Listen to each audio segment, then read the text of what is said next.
Good morning and good afternoon. Welcome to another episode of Before Coffee.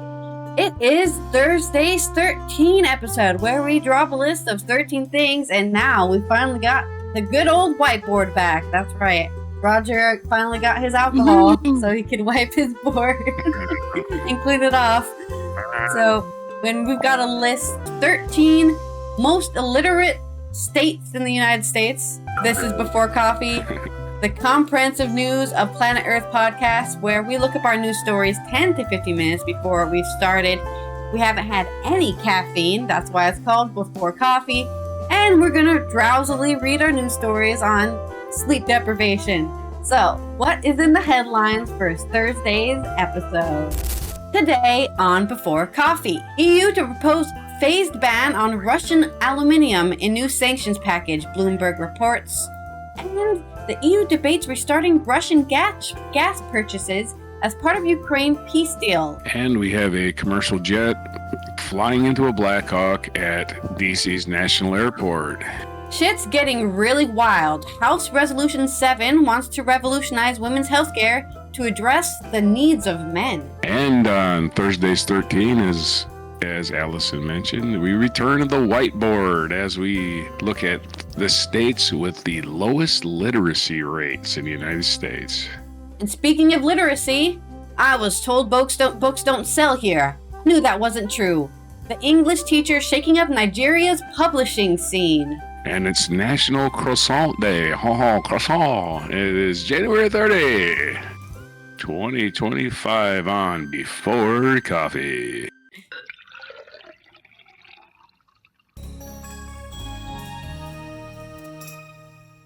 I love a good croissant, though. I'm sure if anyone had a croissant from where I'm getting them, they would be like, this isn't a real croissant. This is a fake. This is a Dutch croissant. They're totally different. And they probably are. I remember I have a friend who has a French girlfriend, and they got an argument over chocolate croissants because they don't call them chocolate croissants. They have a totally different name, which I couldn't tell you because I can't remember anything because my recall is terrible. But... Fred. But Dutch people just call them like chocolate croissants or something, and they got an argument over it. It's like it's not that important what you call it, but anyways, calling food the wrong thing. Europe is such a diverse place with diverse ideas, and we are looking at another phase of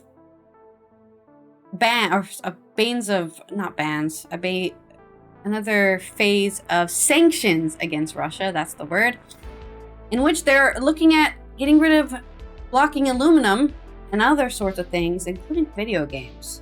This is from Boldizar Yori on the Kyiv Independent. In its latest rounds of sanctions, the European Union is proposing to introduce a phased ban of Russian aluminum, Bloomberg reported on the 28th of January, citing unnamed sources. The bloc, which covers 8% of its annual aluminum needs by Russian imports, plans to allow for the import of 275,000 metric tons of aluminum under the quota system for one more year before banning it entirely, the outlet reported. The sanctions will also cut off more Russian banks from the SWIFT banking system and target an additional 70 vessels suspected to be part of Russia's shadow fleet. Imposing or continuing sanctions requires a unanimous decision by the bloc's member states. The European Union Foreign Minister approved the extension of current sanctions against Russia for another 6 months on January 27th, after bumpy negotiations with Hungary's Prime Minister Viktor Orban, who has threatened to veto the extension until Ukraine resumes the transit of Russian gas through its territory. Hungary eventually voted for the renewal of the sanctions package after receiving the requested guarantees on energy security, its foreign minister said. Ukraine terminated this Russian natural gas transit through its territory on the 1st of January. Kyiv had repeatedly warned that it would not extend the agreement when it expires at the end of 2024 because it did not want to finance Russia's war. They're bombing us. Why would I help pay for the bombs? And the end of the transit led to a spat between Kyiv on one side and Hungary and Slovakia on the other, with the two latter countries complaining that the decision endangers their energy security. Ukraine continues to transit Russian oil, though, through a bill on banning the transit has been registered in Parliament. The EU has imposed 15 sanction packages against Russia, which include restrictions on individuals and legal entities. The limitations also targeted Russia's so-called shadow fleet of oil tankers and froze Russia's assets, among other moves. Speaking of this gas, it does look like the EU is debating restarting the Russian gas purchases if they can get a peace deal with Ukraine. This is from Martin Fornusek, also on the Kyiv Independent.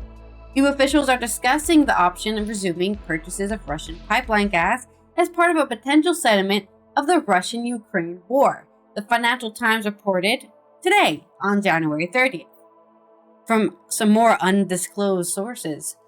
The proposal advocates, including Hungarian and German officials, argue that the move could give both Russia and European incentives to maintain a peace deal while stabilizing the continent's energy market, the outlet wrote.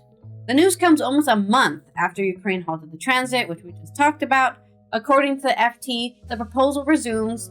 Russian gas purchases have faced backlash from Ukraine's chief allies within the EU and officials from some eastern member states. While most of the Russian pipeline gas flow to Europe came to a halt, European countries continue to buy Russian liquefied natural gas. The Turk Stream line remains the last operational pipeline connection funneling Russian gas to the EU. Earlier this week, Hungary announced it had received requested guarantees from the EU on securing of transit gas because of the sanctions, which we just mentioned. Before the full-scale war, the Russian pipeline gas represented roughly 40% of the EU's overall purchases, with Germany being the chief buyer. Fossil fuel exports represent a key portion of Russia's state revenue and help fuel Moscow's all-out war against Ukraine, leading to calls among Kyiv's partners to phase out the purchase completely. I also think natural gas is bad for the environment, so you should phase it out completely. It doesn't even have anything to do with Russia or Ukraine. Just like, why are we still using natural gas? It's how you get it out of the earth is bad. How it fucks up the environment is bad. Just stop using it. The EU cut all Russian coal imports, most Russian oil imports, and over 2/3 of Russian gas imports to the EU. A Commission spokesperson said earlier in January. The EU aims to eliminate all Russian fossil fuel from its market by 2027. Great, you should continue doing that. But of course, convict Donald Trump, who pledged to broker a peace settlement in Ukraine, urged Europe to purchase more American LNG and called for increasing oil production to push down the prices and stifle Russia's revenues, thus forcing it to the negotiating table. I don't know if Trump did any of that. I'm pretty sure that stuff started before Trump was in thing. Like we've been selling gas since Biden's been in power. Like America's been making a lot of money selling liquefied natural gas. It just takes a long time to get there, unfortunately. And yet again, I don't think anyone should be buying it. I think we should leave it alone and just let it stay under the earth and stop fracking. But you know, I'm just a freaking green liberal over here. Green leftist even. But that's my story on Ukraine, gas, and sanctions. On to your story. Your tragic news. Okay. Yeah, I really don't have a story. I have just breaking news as our body recovery is underway in the Potomac River near D.C. as a commercial airline crashed into a military helicopter last night. So this is from Ciara Wells and Gabby Anna Arancibia from WTOP.com. A regional jet from Kansas crashed into D.C.'s Potomac River after colliding midair with a military Black Hawk helicopter near Virginia's Reagan National Airport, authorities said Wednesday. The Sikorsky 860 and the plane collided as the plane was preparing to land. The FAA, the Federal Aviation Administration, said the collision happened around 9 p.m. as the plane was approaching runway 33.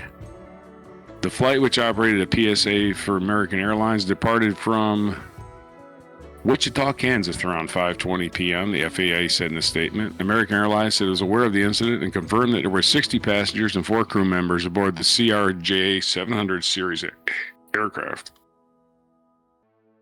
3 Army soldiers were on board the Black Hawk conducting a standard training flight, the officials said. 3 Army soldiers is redundant, of course, because all soldiers are in the Army. But the person who told the Associated Press that there had been a multiple deaths was not authorized to publicly discuss the details of the investigation and spoke on condition of anonymity. Obviously, there's going to be multiple deaths. I don't think that's jumping to a conclusion.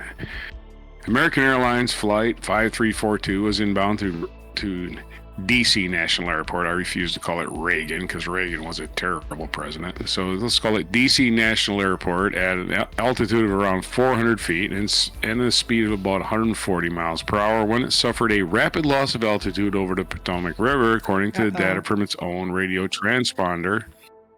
The Canadian-made Bombardier CRJ-701 twin-engine jet, manufactured in 2004, can be configured to carry up to 70 passengers. Less than 30 seconds before the crash, an air traffic controller asked the helicopter if it had the arriving plane in sight. The controller made another radio call to the helicopter moments later.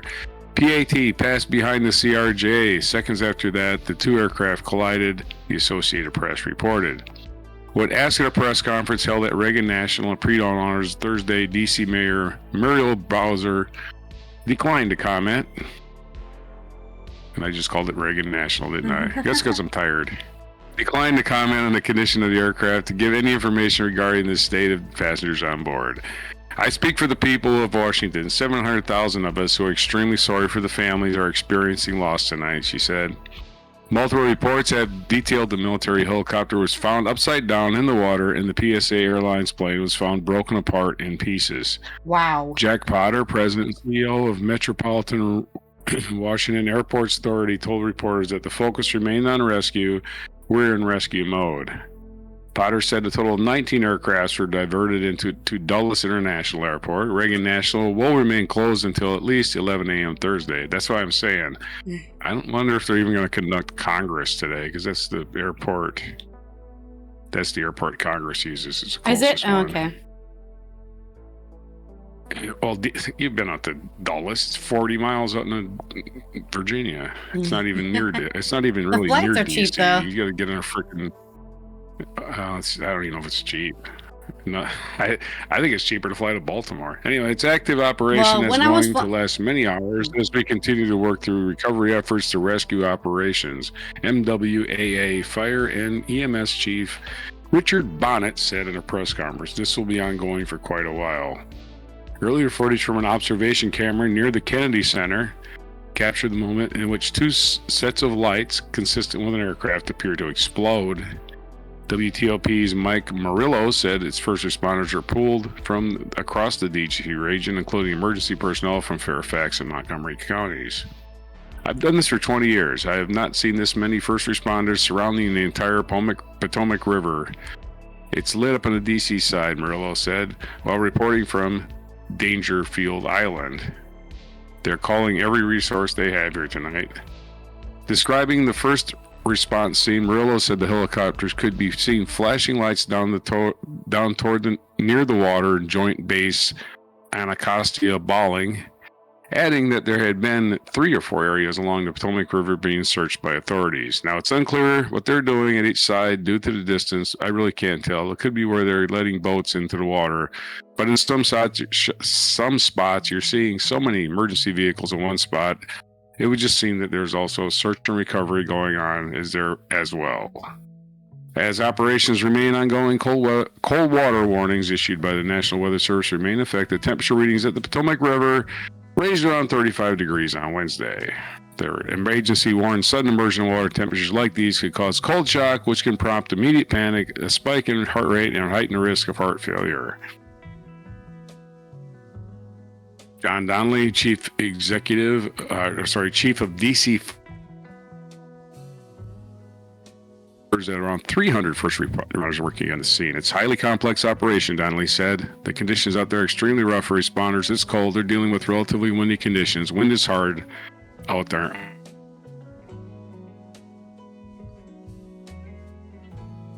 Recovery, there's probably not a whole lot of hope for survivors. 35 degrees water, you're not going to survive for long, even if you did survive the crash. So I'm going to go out and Terrible. say there ain't a lot of hope for survivors. And there's your horrible, horrible, terrible, terrible news for Thursday morning. And I've flown into that airport probably, I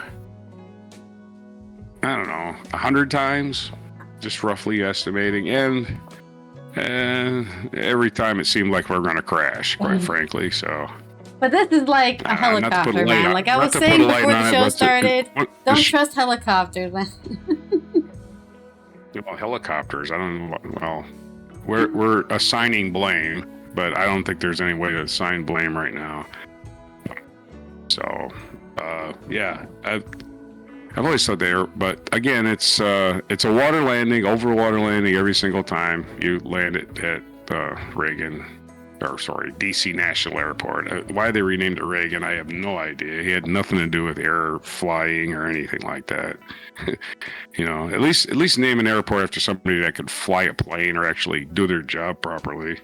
But anyway, there's your horrible news from DC National Airport, which was mistakenly renamed by Republican politicians. So we got to remember Reagan for crashes now. There you go. To be remembered for. Terrible. I don't know what's funny. It's actually awful, yeah. And that's why, the people who control the skies are very important, and I don't know if they have a union, but they need to get one and get some better work hours, I think. Something. The current occupant of the White House has decided to cut funding to the FAA in response. Yep. No, it's just a joke, but it's exactly some more what he plane would do. crashes happening, I'm sure. You think things are going to get bad now? Just wait till there's absolutely no money for government and nobody wants to do their job. Let me take that segue of things that might be getting bad in the U.S. I saw a story about this on my social media, so I decided to look it up to see if there's anybody talking about it. And I did find this one MSN article from a week ago about it, and that is Resolution 7. Now, while everyone else in the US is, and I guess all the news media is going, Greenland, let's talk about Greenland. On the other hand, this is happening right now in the Congress, and nobody's talking about it. Like I said, I only found a social media post about it in this MSN article. This is by Rachel Ultawowski on MSN. Arizona Representative Andy Biggs has introduced a bill in Congress that seeks to set a new national standard for women's health care that would prioritize the needs of men, families, and communities rather than the women themselves. The bill was quietly introduced to the House on January 3rd and has received little national attention. However, given that it outlines an idea to fundamentally change women's healthcare nationwide, it's quite a significant proposal. At first glance, it appears to be genuinely concerned with women's healthcare. What did you want to say? Project 2025. Yeah, just another Project 2025 glance. At first, we were all told it was not a thing. Yeah. Oh yeah, it's not really a thing. Well, here on the Full Coffee, we've been saying it is a thing. So, at first glance, it appears to be genuinely concerned with women's health care, advocating for establishing pro-women's healthcare centers, PWHC, specifically for women and expanding women's access to quality healthcare. A deeper look at the proposal along with the PWHC booklet, though, reveals very troubling language and details. Rather than prioritizing the health, well-being, and livelihood of women, the bill envisions implementing these health centers nationwide to ensure that women have access to healthcare that is strictly pro-life, emphasizes spirituality, and prioritizes the needs of men. House Resolution 7 is quite brief. At first, it seems fairly pro-women, declaring all women should have comprehensive, high-quality, life-affirming medical care and feel empowered and equipped to advocate for their health. However, the resolution takes a strange turn when it states, whereas health care for women should also address the needs of men, families, and communities as they relate to women's health care. You need to have more babies, so I have more people to work on the farm. I don't care what else you want. Okay, I guess since I have to have babies for the community, I can't say no. The resolution provides no example or explanation of how the needs of anyone besides the female patient would relate to women's health care, or why the professionals providing care to women should be concerned about the needs of men. In addition to outlining what it thinks women's healthcare should be, the resolution suggests PWHCs embody the quality healthcare. Hence, it suggests establishing PWHCs as standards worth implementing nationwide. The PWHC Consortium already has a booklet providing more information on what differentiates them from any other, like Planned Parenthood, for example. While House Resolution 7 conveniently leaves the fact out that PWHCs are strictly pro-life. Even in the booklet, I think it's quoted as saying anti-abortion thing. It's like uses the word anti-abortion, like they want to get rid of the option of abortion in all female healthcare. The booklet states abortion is not women's healthcare. They will not provide abortion care and will only offer women what they need to feel motherhood or adoption is plausible for them. So it's a baby making factory only. We will take care of you as long as you're having a baby. If you're not having a baby, you could die right there. We wouldn't even blink an eye. The booklet makes no mention of medically necessary abortions in cases where the mother's life is at risk. It also seeks to make a spiritual care part of women's healthcare, as centers are required to encourage to offer abortion healing, spiritual reflection, meditation, and reconnection to their own faith, prayers with patients when appropriate, and classes on spiritual formation. So it's a religious indoctrination center and a birther center. So you can take your religion and stick it because it's your religion, not mine. Yeah. And I don't have a religion. I don't need some guy who's never done shit telling me how to think. Sorry. Anyway. The bill has many unknowns, although it essentially wants PWHCs to determine the standard for women's healthcare nationwide. It's unclear how it will do this. TikTok user Ashley Flowers, which is probably the video I saw on social media, who covered the subject, also questioned why there aren't any pro-men's healthcare centers. Why there only needs to be a national standard for women's healthcare. Those damn women need to be controlled. Let's make healthcare to control them. As for the bizarre declaration that women's healthcare should be about men's needs, Flowers stated, I thought my healthcare was about my needs. She also began her video with a warning that shit's getting really wild. Though many people are too concerned with things like the name of Gulf of Mexico and seem to have wholly missed out on House Resolution 7. Yeah, that's what Trump does, okay? That's what convicted felon Trump does. He goes, I'm going to say something wild, like I'm going to make clowns, all the teachers. And then people are going to talk about how I can't believe Trump wants to make all teachers into clowns. For 3 weeks, talk about that. And then meanwhile, he'll be stripping all your rights away. Hey, that's one rule. Another one. You don't need these. Look, clowns. Look, I'm making all the teachers into clowns. Look over there. So you got to keep looking left and right. You can't just look forward because Trump will tunnel vision you into one thing, and everyone, including the media, will hyper-focus on this one stupid thing instead of actually things that matter. There is a chance that this bill won't go anywhere, because of course it's a proposal. It needs to get through the House, the Senate, and then the President has to sign it into law. Additionally, it's not even clear what it means. Is it going to force women to go to PWHCs solely for healthcare, or somehow demand every healthcare professional adopt the PWHC's mission? Still, the fact that something like this even is being put out there is deeply concerning. That this bill isn't about elevating the quality of women's healthcare or expanding access to women's healthcare. It's about Republican men wanting to define and dictate what women's healthcare should be. It's funny how they don't see a need for men's healthcare centers or resolutions outlining what men's healthcare should entail. Men's healthcare is just about men. It's not about anyone else.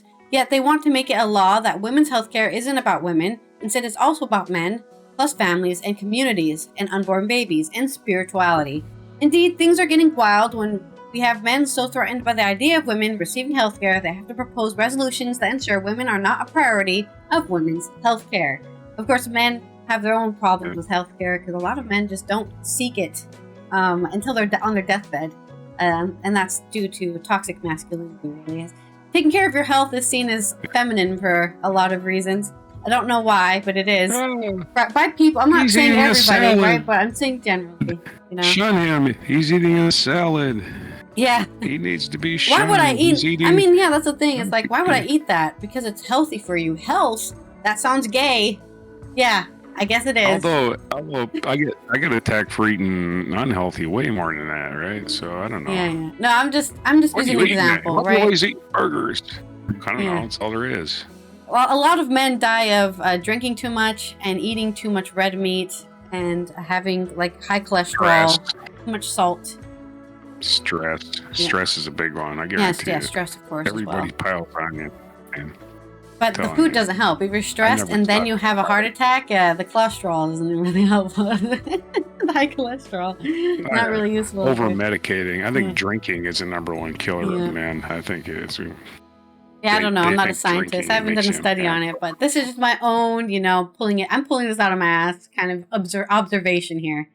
But there you go. Me too. Keep your eyes on Resolution 7. Make sure you, hopefully I don't hear about it ever again, but I might be hearing about it again. I'm sure it'll make headline news when it actually goes to the Senate or something, because that's when it's actually very worrying that people might pass it. Because it needs to get through the House, which has so many people to vote on it, and they can rewrite stuff and pin things on and tag things in. Yeah. And that's when you have to really worry about laws that they're passing in the Senate. But that's your news on healthcare in the U.S. And on to our Thursday's 13 list. Speaking of paying attention to bills and reading. Yeah. My kingdom for a mic holder. Well, I hold both my sign and my microphone. I should have brought my mic holder here, right? Mm-hmm. Okay, well, we'll figure this out. This is which states have the lowest literacy rates, because we're gonna concentrate in the places that need improvement around here, because we can pat people on the back too. But this is from usafacts.org, so we're gonna read the background for it. Adult literacy in the United States has remained stagnant based on most recent surveys fielded in 2012, 2014, 2017. Overall average scores for adults were not measurably different in literacy between these years, according to the Adult Competency Survey results. The recurring survey, called the Program for International Assessment of Adult Competencies, or the PIAAC, measures the competency of working age adults 16 to 65 in three areas: literacy, numeracy, and digital problem solving. And how many people in the United States have low levels of literacy? 21%, or 43 million U.S. adults, find it difficult to compare and contrast information, paraphrase, or make low-level inferences, according to the PIAAC survey. That's more people than what that one politician thinks how many babies get Medicaid. Oh, yeah. Babies get Medicaid. Let's cut 30 million babies need Medicaid. 43 million humans in the U.S. can't read. Men notoriously don't learn anything about women's bodies ever. So probably 5% of men even know how to identify female genitalia. Probably less. The survey defines literacy as understanding, evaluating, and using, and engaging in written text to participate in society to achieve one's goals and develop one's knowledge and potential. All US PIAAC literacy tests are for English literacy. So you're going to see possibly a skewing of, well, there's a lot of adults in America, in the Southwest particularly, that don't speak English because they're immigrants. So number one is going to be New Mexico. Number two is New Mexico, for instance. Sorry. All right. So we're going to get right on to the skills. The national literacy score is 264 from this test. The Minnesota and New Hampshire having the highest scores of 279. So let's get on to the lowest scores. Here we are. Number one, states with the lowest literacy scores. Number one is Louisiana. Probably a lot of immigrants there, but I think it's just our poor education system. Let's go with that. Number two is New Mexico. New Mexico is a lot of people where English is their second language. So not terribly surprising, although you can fault the education system for that too, because why is New Mexico lagging? There's no reason for it. You should get better. Everybody should get better.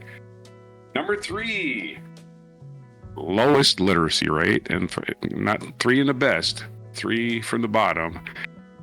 Mississippi, which actually tied with the other 2 states, and Mississippi again, the terrible dropout rate, the terrible education system, and again, the southern states in this country don't have a big problem keeping people stupid.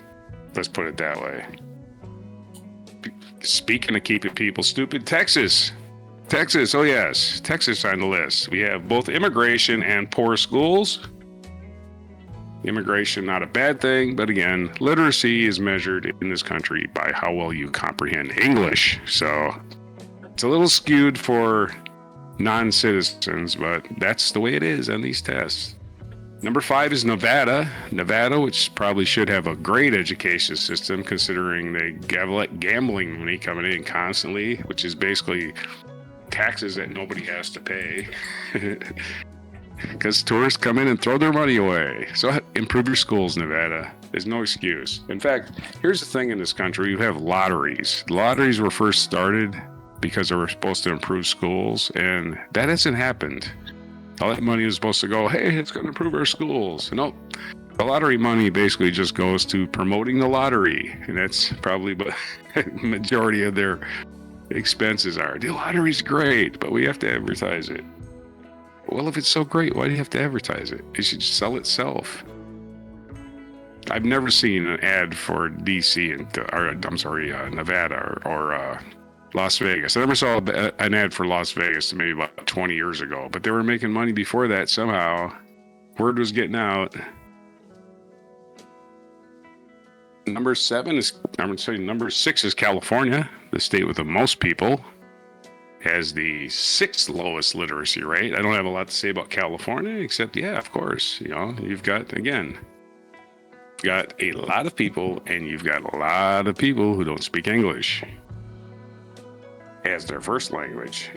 You can speak English without knowing what you're actually saying.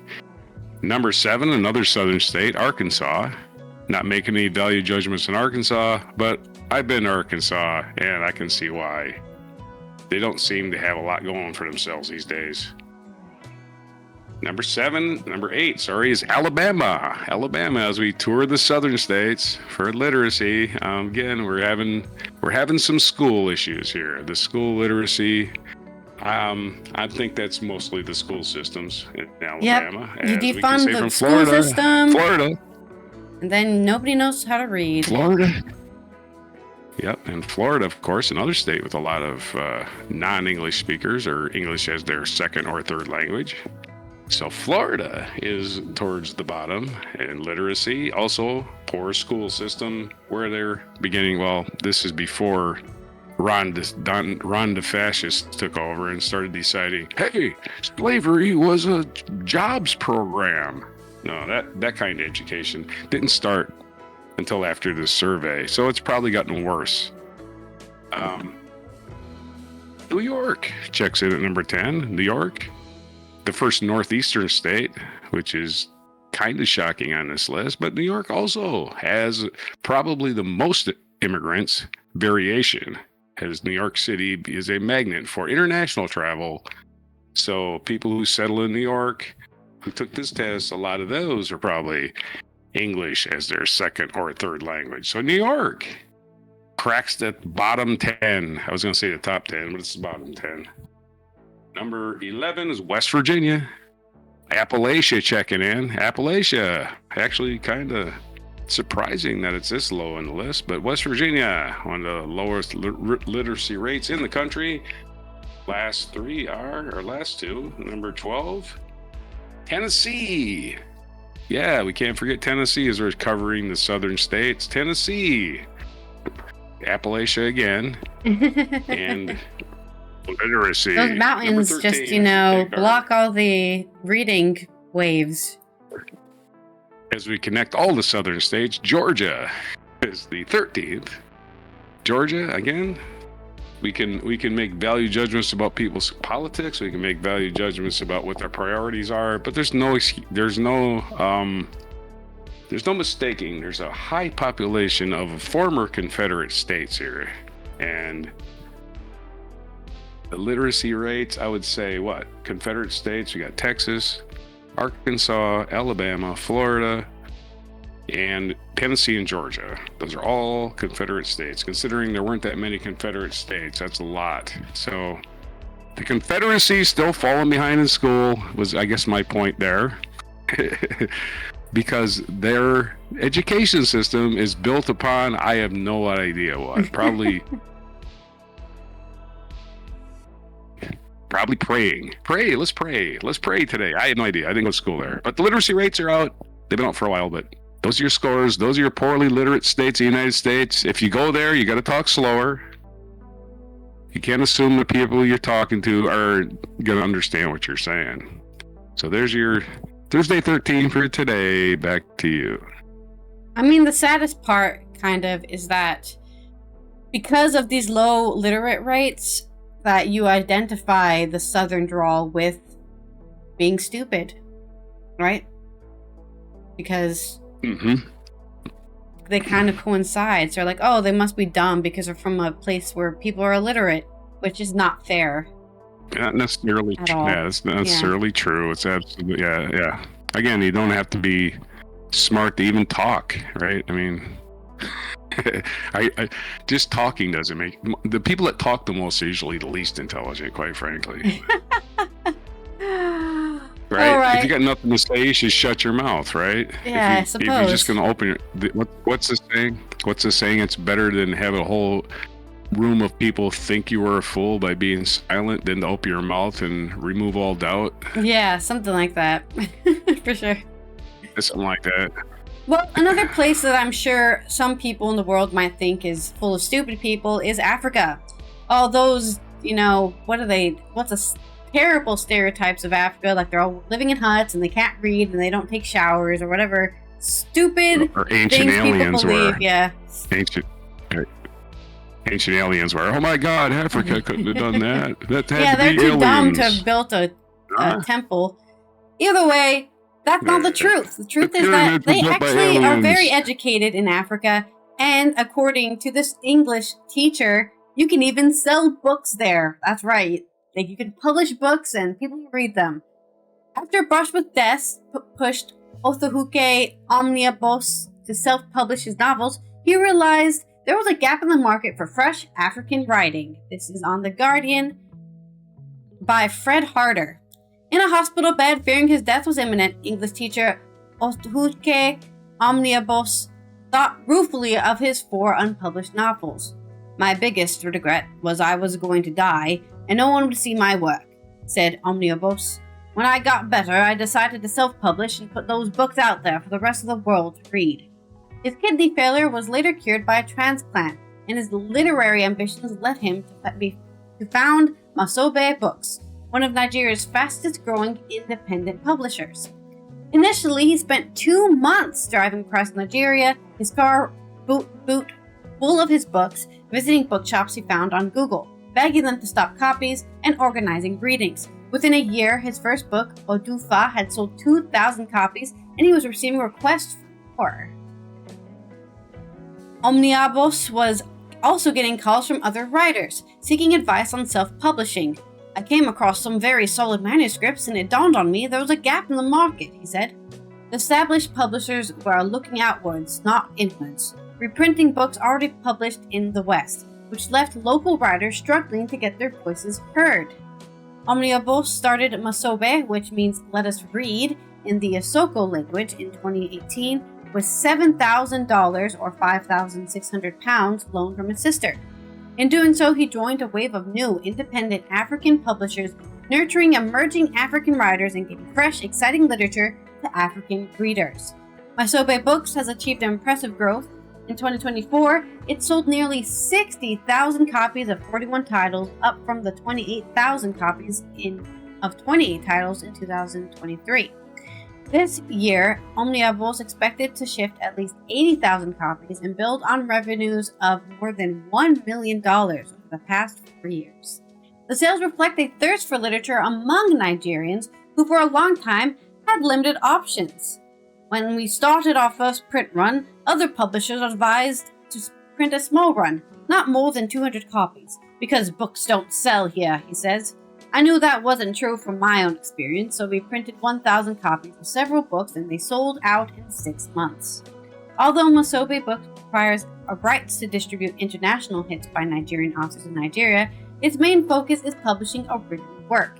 The themes vary. Novels from northern Nigeria, beset by Islamist insurgency, are more fantastical, whereas the West produces more historical and romantic fiction. Nigeria is a very unique country. There's a lot of things going on in the economy and politics. Our daily lives can be tough, and this is reflected in the stories we get. It's possible those northern authors in the writing are looking for an escape. Among Musobe's books, most popular titles are The Incredible Dreams of Garba Dakasukus, a story about a quest for an obscure book by Umar Abubakar Sidi, and Michael Afenfia's The Mechanics of Yanoga, a humorous tale about the daily struggle of working-class people in a provincial city. These titles illuminate overlooked aspects of daily life in Nigeria, says Omniabos. People were tired of reading stories about Africans migrating and living abroad. These stories were timely. They were never new. The Musobe books had struck deals to distribute titles in Kenya, Ghana, and South Africa. In 2023, a Broken People's Playlist by Kimeka Garrix was acquired by an imprint of HarperCollins in the US. Film studios have optioned the rights for 2 works by the author Abubakar Adam Ibrahim. The relationship of Omnibus formed with bookshops during the cross-country road trip had been a key to Musobe Books' success. The publisher had partnered with National Pharmacy chain, helping it reach deep into the Nigeria. Musobe Books put resources in producing striking cover art and work with influencers to promote novels on social media. But the biggest selling point, says the proud founder, is the quality. The best way to market a book is the word of mouth. And if a reader is going to recommend it to a friend, it has to be a good book, interesting and unputdownable, says Omnibus, who was selected as the Literary Person of the Year in 2024 by Brittle Paper, an African literature website. His success is a result of trial and error. The biggest challenge has been building a skilled team of editors, designers, and marketers, he says, as well as securing funding and logistics. I remember one author I approached at the beginning. I told her I wanted to acquire a book. She asked me, "What is your plan? How are you going to sell it?" I told her I wasn't exactly sure, but I learned as I went along. There's a saying, a path is created by walking. It doesn't just appear. You have to move. So there you go. While, the US is having problems with illiteracy, Nigeria is having a bustling, not only local book, but also just, national book publishing agency who's sharing all the stories that Nigerian people have written instead of just, those few stories about, I went to the UK and I grew up there and my life was tough. Okay, but what about living in Nigeria? What's that like? I don't relate to some dude moving to London. I've never been there. Very cool, very inspiring. Don't let people tell you can't do something unless you try it yourself. Because that's the worst thing you can ever do, is listen to everyone say you can't do it and then say, well, if I can't do it, I'm never going to even try. And on to this day in history. When people are naysaying you, they're really talking about themselves and their own limitations. I failed, so you're going to fail too. Okay. That's right. I can't comprehend doing anything right, so you can't possibly do it right. Okay. Good for you, guy. Go doubt yourself. Leave me alone. Yeah, good news for good Thursday news for a change, right? Yeah. On top of the bad news we get. This day in history, in 9 BC, that's right, 9 BC, the Roman Emperor Augustus dedicated the shrine at Arapacis, or the altar of peace. And peace broke out and lasted forever. Mostly, well, if only the Roman Empire didn't conquer the entire of Europe and Asia, then it would have been peace forever, yeah. And what have the Romans done for us outside of the sanitation, the aqueduct, and the roads? And 1649, Charles I, King of Great Britain and Ireland, whose authoritarian rule and quarrels with the parliament provoked the English Civil War, was executed in London. It was a sad day. Not Charles the first king to be was executed, but one of the first kings to be executed in history. He was the first Stuart. Yeah, he was a Stuart king. He was the second one after James the First. The second Stuart king, and he was replaced by, I believe, wasn't he replaced by Oliver Cromwell? Yeah, he basically did a religious campaign for, and then somebody came and said, "Okay, I'll lead you. You guys need help." And then Charles II was in charge.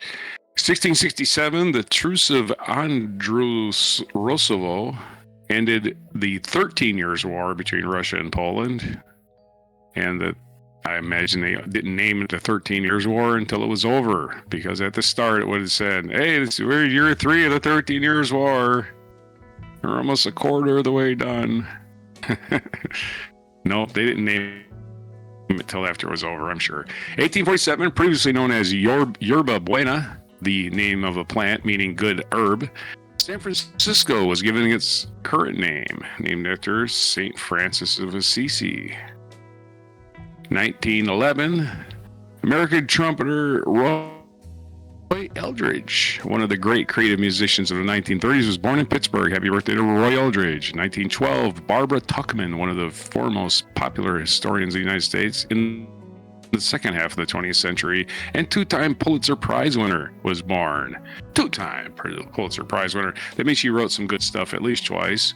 1931, the American silent romantic comedy City Lights had its world premiere. This is considered by many Charlie Chaplin's crowning achievement in cinema, as basically silent movies went away after that. But I like silent movies. I think they're kind of enjoyable. I think they're more enjoyable than a lot of modern movies I've seen. 1933, the fictional character The Lone Ranger was introduced on radio station WXYZ in Detroit, Michigan. 1933, President Paul von Hindenburg named Adolf Hitler Chancellor of Germany, and everything was wonderful after that. So this is the day that Hitler took charge. Bad day for history. It's also the birthday of Dick Cheney, American politician who held various government offices, most notably U.S. Vice President from 01 to 09. Happy birthday to Dick Cheney and his second heart. 1945, the greatest maritime disaster. This is a day for disasters, I'm telling you. The greatest maritime disaster in history occurred at the German ocean liner Wilhelm Gustloff was sunk by a Soviet submarine, resulting in the deaths of estimated 9,000 people. It was during World War II, so I guess you can give them a, well, they thought it was a warship, but of course, people aren't that stupid. They knew it wasn't a warship. They had to know. 1972, a demonstration by Roman Catholic civil rights supporters in Londonderry, Northern Ireland, turned violent as British paratroopers opened fire, killing 13, injured 14, and one of the injured later died. And this is, of course, known as Bloody Sunday, as immortalized by U2 in the song Sunday, Bloody Sunday. As it became known, participated in an upsurge in support for the Irish Republican Army. Yeah, so British paratroopers just decided to open fire on people who are protesting for civil rights. Yeah, not a good day for England and their supposed civilized country like England.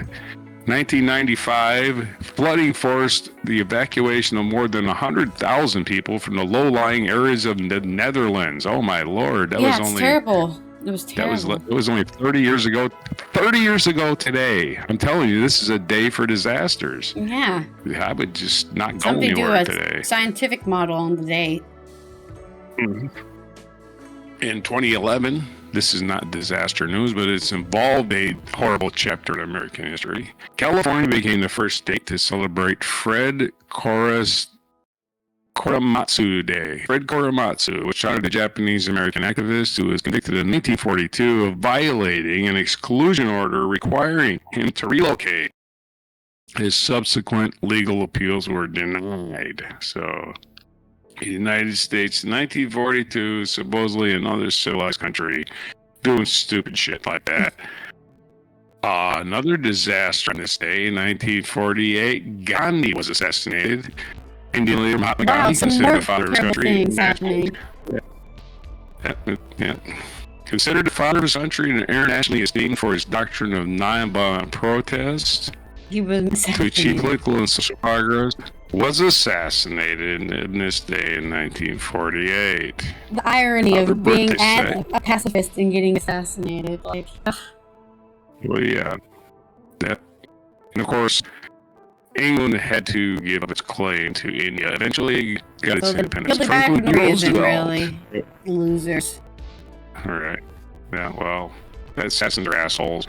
Franklin D. Roosevelt, President of the United States, was born on this day, January 30th, 1882, in Hyde Park, New York, and he died at a very young age of 63. Think about it. At April 12th, 1945, in Warm Springs, Georgia. FDR got 63 years, and he spent 12 of them as president.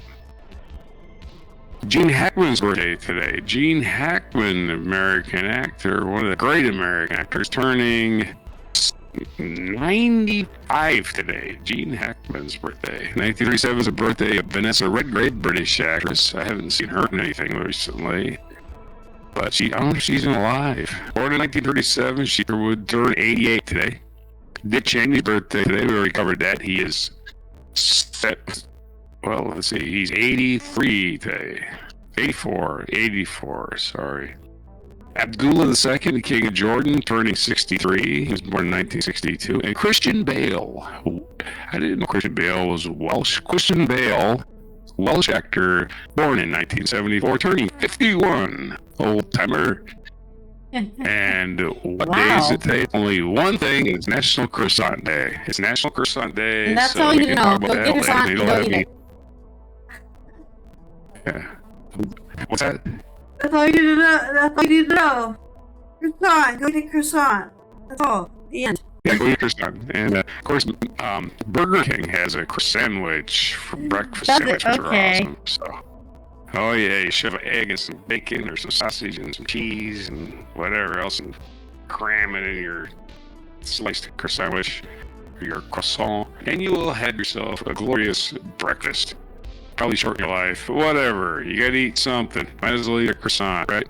Yeah. Those are your days. Those are your information. That's your news. That's your horrible, horrible, tragic news for today, January 30th, 2025 on Before Croissant.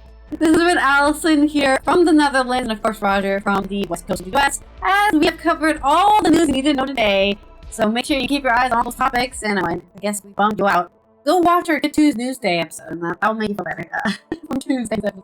All the positive news you need to hear. We will see you tomorrow for the Friday news dump, where we will finish off this week with all the news we can find, so that you don't have to worry about any of the news over the weekend. So make sure you subscribe to the Ali and Raj channel. Turn on that bell for your notifications of when we go live and post a video. And comment down below what you think about reading. Do you like reading? Do you think it's boring? Do you like audiobooks instead? I'm more of an audiobooks person. I like hearing stuff more than I like using my eyes, probably because I'm blind. If I wasn't blind, I'd probably like using my eyes more. But since I'm blind, I'm just like, oh, my eyes hurt all the time. Trying to see. Yeah. Wearing glasses hurts your nose. Putting contacts in your eyes dries your eyes out. You know, it's just, you can't win if you're blind. You can always get an app. You can always get an app that reads it for you. Exactly, I go that's on the what other I'm day. saying, though. I went to the website. That's what I I'm had saying. I Snoop like Dogg audio. read 2 tech manuals to me. Way more. It was great. Yeah. Yeah, I love that kind of accessibility. Yeah, support accessibility and technology. And we will see you tomorrow. Right. And here is our animal-based mic drop moment. Yeah, the snow turkeys. I did not know there's Wild such thing as a turkeys are snow turkey. You learn something new every day. Yeah. Look at them. Just to calming. Just calm your day today. Trail cam footage. And I'm sure there's food under the snow that was put there by human who That's how you get the trail set up cam these footage. You have cameras. to put food on Right. the floor, on the ground.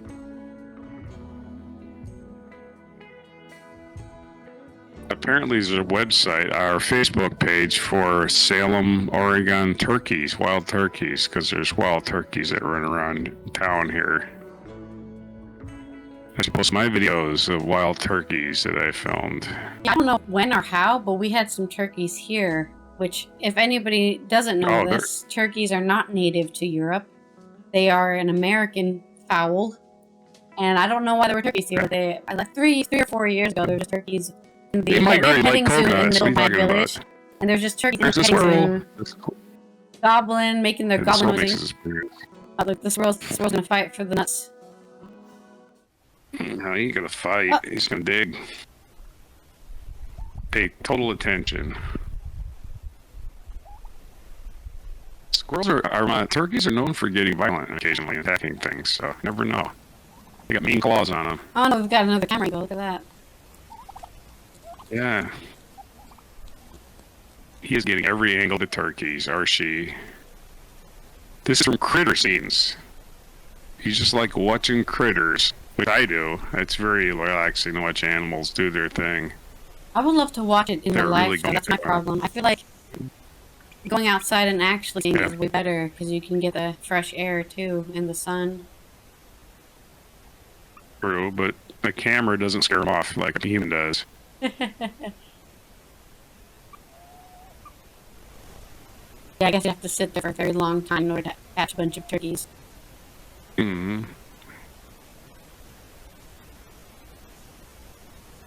They found the mother lode back there. You can see, right? There's all the corn. There it is. I just can't believe that they're so not colorful, I guess. Because, right, when you learn about turkeys, they're very colorful. Mm-hmm. Like multiple colored feathers, but these are just black. In Maryland, they have buzzards that look like turkeys, so they're called turkey buzzards. But they fly. Turkeys can't really fly. They can get about 10 feet off the ground, and they can land again. Yeah, they're basically pheasants. Like pheasants. The same big kind fat of animals, pheasants and quails. But even fatter. The squirrel came out of the snow, digging for that corn under the snow. I bet she's finding acorns and stuff.